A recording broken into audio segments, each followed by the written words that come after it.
আমরা বিরোধী দল হিসাবে প্রথম থেকেই বলে আসছি, জনগণের কথা, জনগণের স্বার্থে আমরা গঠনমূলক ভূমিকা রাখব। সেজন্য বাজেটে যে সমস্ত গণবিরোধী বিষয়গুলো ছিল সেগুলো আমরা তুলে ধরার চেষ্টা করেছি। আমরা দেখেছি আমাদের কিছু ন্যায্য দাবি এই বাজেটে সরকার দল মেনে নিয়েছে এবং সংশোধন করেছে। সেই দাবিগুলোর মধ্যে অন্যতম আমরা দেখছি মুদি দোকানের উপরে যে ট্যাক্স বসানো হয়েছিল সেটা আমাদের দাবি জোরালো ভূমিকার কারণে এটা প্রত্যাহার করা হয়েছে। আবাসন খাতে কালো টাকাকে সাদা করার যে সুযোগ রাখা হয়েছিল, সরকার দলীয় অনেক সংসদ সদস্য জোর গলায় বলছিলেন কালো টাকাকে সাদা করার সুযোগ রাখা হয়নি। আমরা চোখে আঙ্গুল দিয়ে দেখিয়ে দিয়েছিলাম অর্থ বিলের কোথায় 151 নম্বর ধারায় কালো টাকাকে সাদা করার সুযোগ দেওয়া হয়েছিল। আমাদের দাবির পরিপ্রেক্ষিতে এই কালো টাকাকে সাদা করার এই বিষয়টা প্রধানমন্ত্রী অনুরোধ করেছেন এবং এটাকে বাদ দেওয়া হয়েছে। তারপরে ব্যাংক রেজুলেশন অ্যাক্ট 18 ক, সেখানে সেই ব্যাংক লুটেরাদেরকে আবার ব্যাংকে মালিকানা ফিরিয়ে দেওয়ার যে এই প্রভিশনটা ছিল গতকালকে অর্থমন্ত্রী ঘোষণা করেছেন।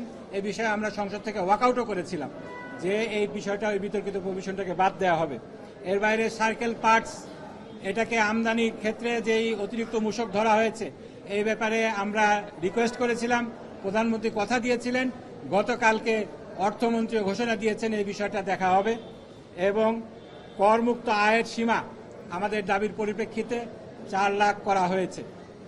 এই বিষয়গুলোকে ইনকর্পোরেট করার পরেও আমরা বলছি ব্যাংকিং খাতের যে অবস্থা দেশের ব্যাংকিং খাতের, এটা সকল অর্থনীতিবিদ বলছেন এই ব্যাংকিং খাতটাই আসলে আগামীর বাজেট বাস্তবায়নের ক্ষেত্রে ভঙ্গুর অর্থনীতি পুনরুদ্ধারের ক্ষেত্রে সবচেয়ে বড় অন্তরায়।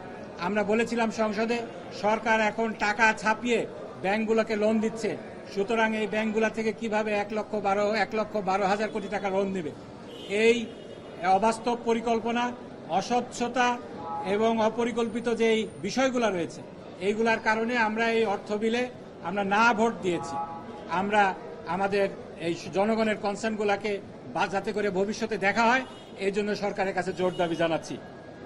এছাড়া আজকে কতগুলা বিলের বিষয়ে আলোচনা হয়েছে, গত কয়েকদিন ধরে বিলগুলা নিয়ে আলোচনা হচ্ছে।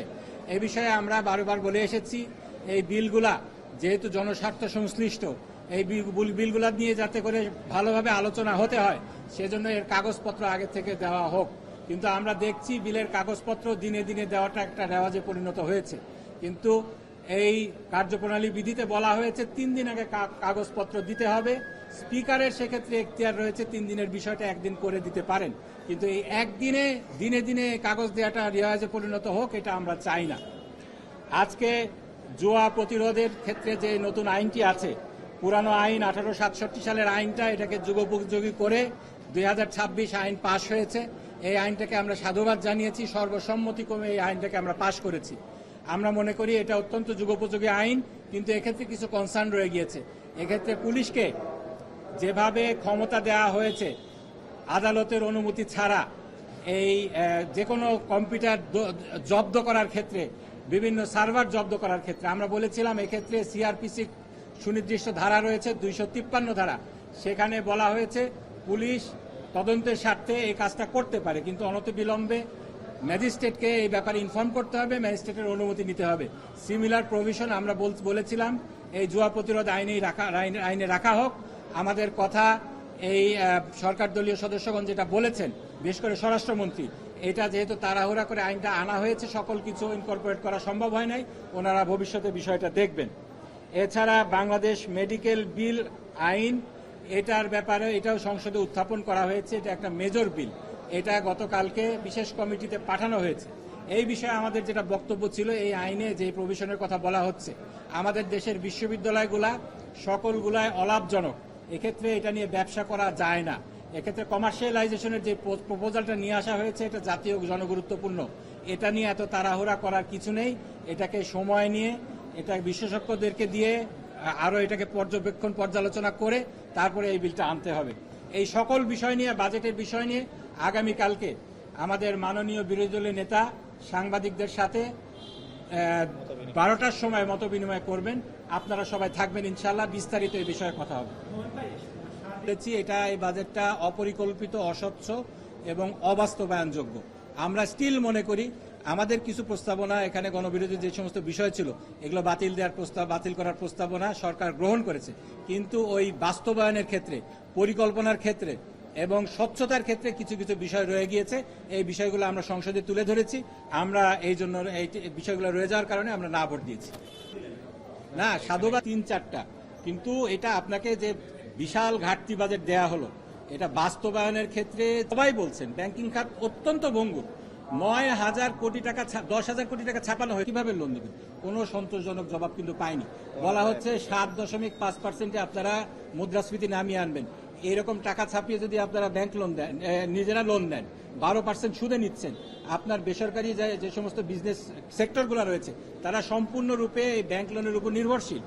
এক্ষেত্রে আপনি মূল্যস্ফীতি কিভাবে 7%, 7.5-এ রাখবেন, এটা কিন্তু সুস্পষ্ট কোনো পরিকল্পনা নেই।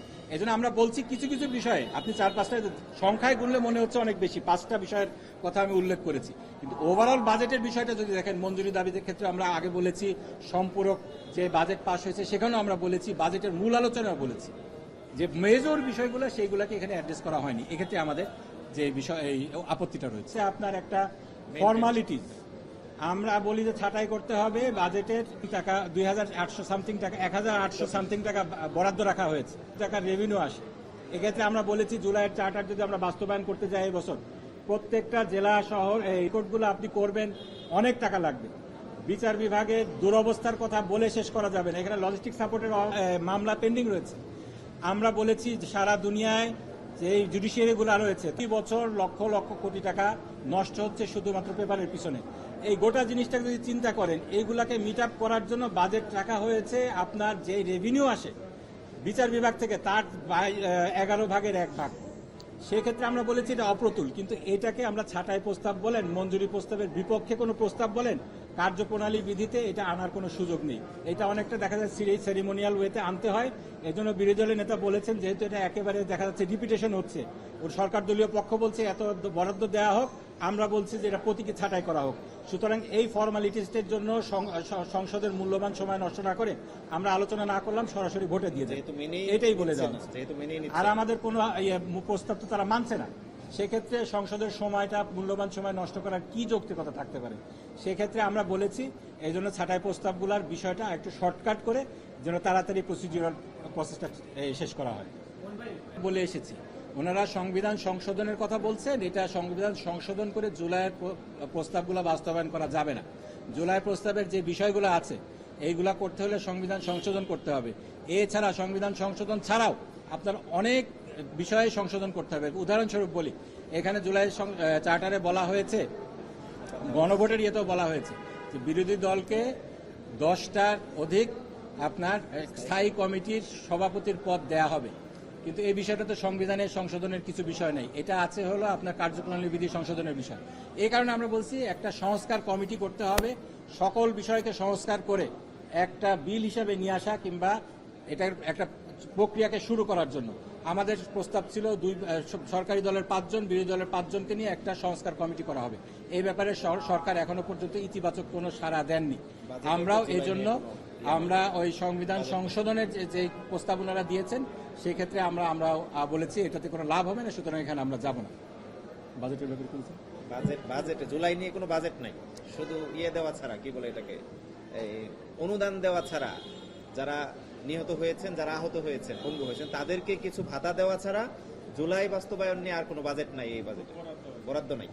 এই ব্যাপারে আমাদের সংসদ সদস্যরা বলেছেন, বিশেষ করে বিরোধী দলীয় হুইপ বলেছেন যে জুলাইয়ের বাস্তবায়নের ক্ষেত্রে এবং জুলাইয়ের বিষয়গুলোকে নিয়ে কাজ করার জন্য আসলে কোনো বাজেট সেভাবে রাখা হয়নি, এটা একটা বড় ফ্লজ এই বাজেট। সুতরাং এখানে সংস্কার বা সংশোধন যাই বলেন না কেন, ওইটা আসলে পুরোটাই একটা পলিটিক্যাল বক্তব্য।